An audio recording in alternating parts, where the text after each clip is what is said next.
یہ تو اس وقت موسمی حالات ہیں. اب سالوں سے خاص کر کشمیر میں تو مشہور ہے کئی سالوں سے کہ بھئی کل برف آئے گی، بارش گرے گی، اس کی پہلے سے پیشن گوئی ہے. دیکھیے کچھ علوم ایسے ہوتے ہیں جس کے ذریعے کچھ چیزیں پہلے سے کہی جا سکتی ہیں، لیکن ان تمام علوم کا، ان تمام معلومات کا تعلق ظنی ہے، گمان سے ہے. کس سے ہے؟ غالب گمان یہ ہے کہ یہ ہوگا، غالب گمان یہ ہے کہ بارش ہوگی، غالب گمان یہ ہے کہ برف باری ہوگی.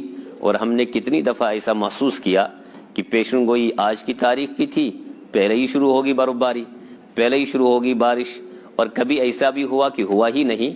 یہ دراصل ان تمام چیزوں کا کنٹرول اللہ کے پاس. کس کے پاس ہے؟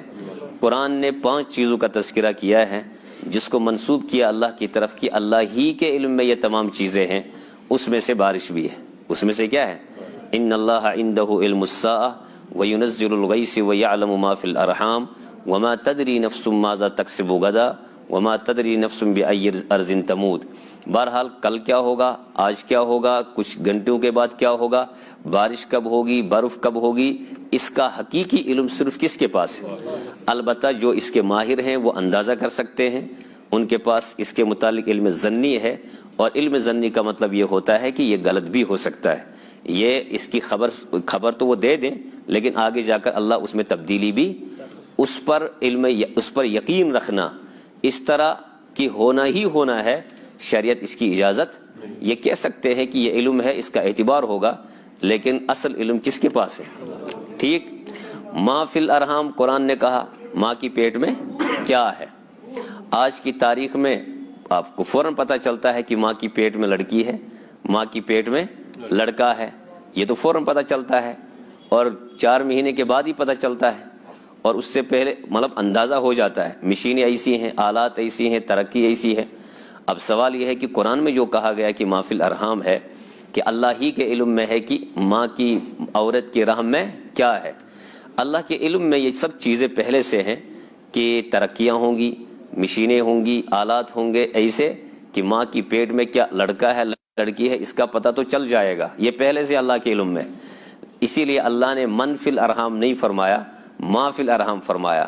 من کا مطلب ہے لڑکا یا لڑکی، ماں کا مطلب لڑکا لڑکی نہیں ہے.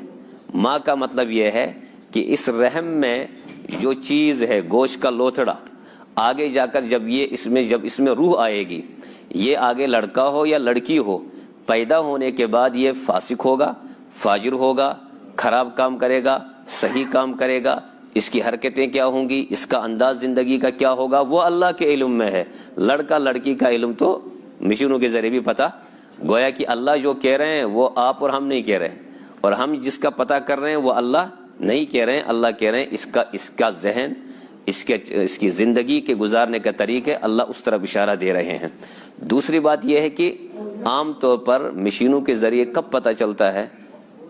جب ٹیسٹ وغیرہ کیا جاتا ہے. کب؟ تب جب کہ 4 مہینے مکمل ہو چکے ہوتے ہیں. جب گوشت کا لوتھڑا ہوتا ہے پہلے مرحلے میں، اللہ اس وقت بتاتے ہیں ابھی انسان کی انسانی شکل ہے ہی نہیں، گوشت ہی گوشت ہے. اس وقت اللہ بتاتے ہیں کہ آنے والے دور پیدا ہونے کے بعد اس کی حالت زندگی کی کیا ہوگی. اس لیے کچھ علوم جو اللہ نے بندوں کو دیے ہیں اس کا تو ہمیں فائدہ اٹھانا ہے، لیکن جو چیز اللہ نے اپنی ذات کے ساتھ خاص رکھی اس میں دخل اندازی کی اجازت بالکل نہیں ہے.